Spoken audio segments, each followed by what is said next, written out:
Assalamualaikum warahmatullahi wabarakatuh. Saya Wina Wilani, mahasiswa Magister Pendidikan Dasar semester 3 di Universitas Terbuka. Pada kesempatan kali ini, saya akan mengemukakan analisis dan pendapat saya dalam diskusi 11 mengenai pembelajaran tematik terpadu dan kurikulum dalam pendidikan dasar.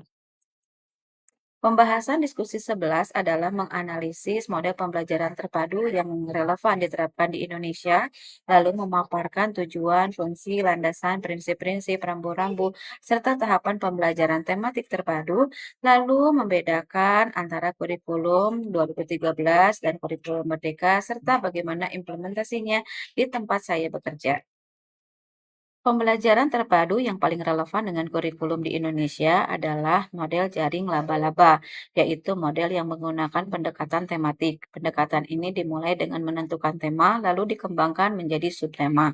Lalu model keterhubungan, yaitu model yang sengaja diusahakan untuk menghubungkan satu konsep dengan konsep lain, satu topik dengan topik lain, satu keterampilan dengan keterampilan lain dalam satu mata pelajaran. Lalu ada model keterpaduan, yaitu model yang menggunakan pendekatan antar mata pelajaran. Tujuan dan fungsi pembelajaran tematik terpadu diantaranya mudah memusatkan perhatian pada satu tema, mengembangkan pengetahuan dan berbagai kompetensi muatan mata pelajaran dalam tema yang sama, memiliki pemahaman yang lebih mendalam dan berkesan, mengembangkan kompetensi berbahasa, lebih merasakan manfaat dan makna belajar karena disajikan dalam konteks tema dan subtema yang jelas, guru dapat menghemat waktu, budi pekerti dan moral peserta didik dapat ditumbuh kembangkan sesuai situasi dan kondisi. Adapun landasannya diantaranya ada landasan filosofis terdiri dari progresivisme, konstruktivisme, dan juga humanisme. Lalu ada landasan psikologis dan juga ada landasan yuridis yaitu Undang-Undang Nomor 23 Tahun 2002 dan Undang-Undang Nomor 20 Tahun 2003. Lalu prinsip-prinsipnya tema hendaknya tidak terlalu luas, dapat dengan mudah digunakan, lalu tema juga dipilih karena memberikan bekal yang bermanfaat bagi peserta didik. Tema harus mampu mewadahi sebagian besar minat anak. Lalu tema harus mempertimbangkan peristiwa-peristiwa yang otentik dan juga tema yang dipilih sesuai dengan kurikulum yang berlaku. Terakhir, tema yang dipilih sesuai dengan ketersediaan sumber belajar. Rambu-rambu pembelajaran tematik terpadu diantaranya tidak semua mata pelajaran harus dipadukan. Kemungkinan terjadi penggabungan kompetensi dasar lintas semester. Kompetensi dasar yang tidak dapat dipadukan tidak boleh dipaksakan untuk dipadukan. Lalu kompetensi dasar yang tidak diintegrasikan dapat dibelajarkan secara tersendiri. Kompetensi dasar yang tidak tercakup pada tema tentu harus tetap diajarkan. Lalu kegiatan pembelajaran ditekankan pada kemampuan membaca, menulis, dan berhitung serta penanaman nilai-nilai moral. Dan tema-tema yang dipilih disesuaikan dengan karakteristik siswa, minat, lingkungan, dan daerah setempat. Adapun tahapan pembelajaran tematik terpadu yaitu memilih atau menetapkan tema, melakukan analisis standar kompetensi lulusan, kompetensi inti, kompetensi dasar, dan menjabarkan indikator. Lalu membuat hubungan pemetaan antar KD dan indikator, membuat jaring tema, menyusun silabus tematik terpadu, dan terakhir menyusun RPP.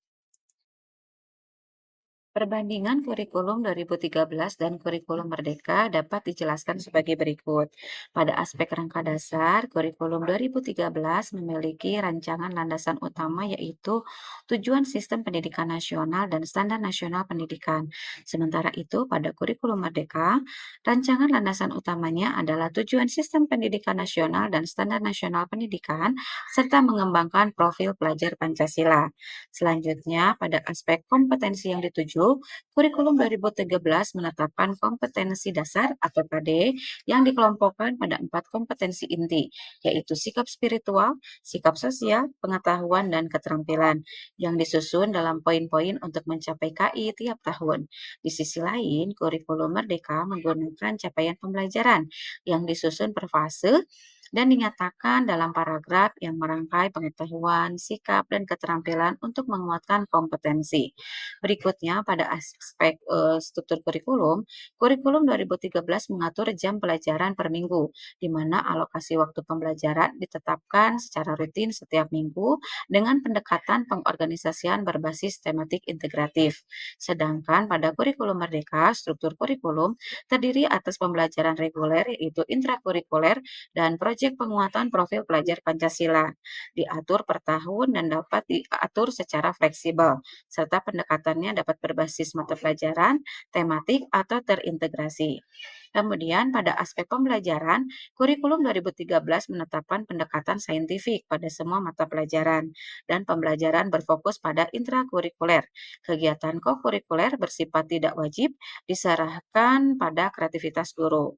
Berbeda dengan itu, kurikulum Merdeka menetapkan pembelajaran berdiferensiasi sesuai tahap pencapaian peserta didik serta memadukan intrakurikuler dan kokurikuler melalui proyek penguatan profil pelajar Pancasila. Pada aspek penilaian, kurikulum 2013 menggunakan penilaian formatif dan sumatif untuk memantau kemajuan dan hasil belajar secara berkesinambungan. Penilaian autentik diperkuat, serta penilaian sikap, pengetahuan, dan keterampilan dipisahkan. Sementara pada kurikulum Merdeka, terjadi penguatan asesmen formatif untuk merancang pembelajaran. Penilaian autentik terutama pada proyek, serta tidak ada pemisahan penilaian sikap, pengetahuan, dan keterampilan. Terakhir, pada aspek perangkat kurikulum, kurikulum 2013 menyertakan pedoman implementasi kurikulum, panduan penilaian, dan panduan pembelajaran setiap jenjang. Sedangkan kurikulum Merdeka menyediakan panduan pembelajaran dan asesmen, panduan kurikulum operasional sekolah, panduan proyek penguatan profil pelajar Pancasila, panduan pembimbingan inklusif, panduan program pembelajaran individual, serta modul layanan bimbingan konseling. Implementasi kurikulum Merdeka di SD Salman Al-Farisi dapat dilihat dari berbagai aspek.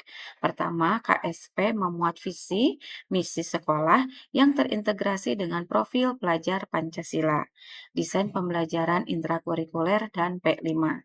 Selain itu, struktur kurikulum mengikuti standar nasional dan mengacu pada capaian pembelajaran dari pemerintah, sehingga seluruh perencanaan pembelajaran tetap selaras dengan kebijakan kurikulum nasional. Selanjutnya, sekolah memasukkan kekhasan yayasan seperti Green Education, Leadership, Tilawati, pembiasaan harian, dan aktivitas diniyah, sehingga karakter sekolah tetap terjaga dalam pelaksanaan kurikulum Merdeka. Di sisi lain, guru menerapkan strategi pembelajaran berdiferensiasi yang menyesuaikan tahap capaian dan kebutuhan belajar siswa. Misalnya diferensiasi dari proses, produk, cara belajar, dan lingkungan belajar, sehingga setiap siswa mendapatkan layanan belajar sesuai dengan kebutuhan.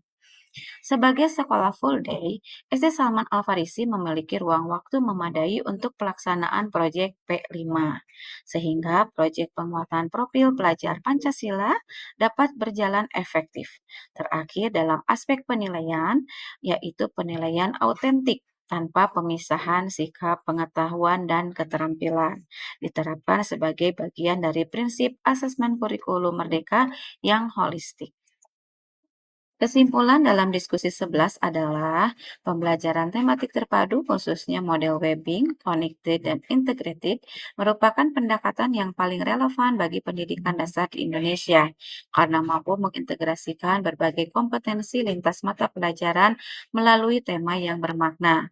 Pendekatan ini memiliki tujuan dan fungsi yang jelas serta didukung oleh landasan filosofis, landasan psikologis, landasan yuridis, dan juga prinsip-prinsip serta rambu-rambu yang harus diperhatikan. Selain itu, kurikulum 2013 dan kurikulum Merdeka memiliki perbedaan dalam kerangka dasar, kompetensi yang dituju, struktur kurikulum, pembelajaran, penilaian, dan perangkat kurikulum.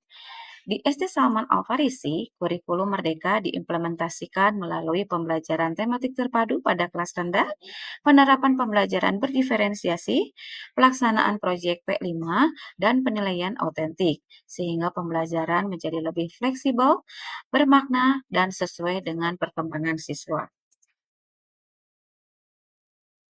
Demikian yang dapat saya sampaikan. Terima kasih atas perhatiannya.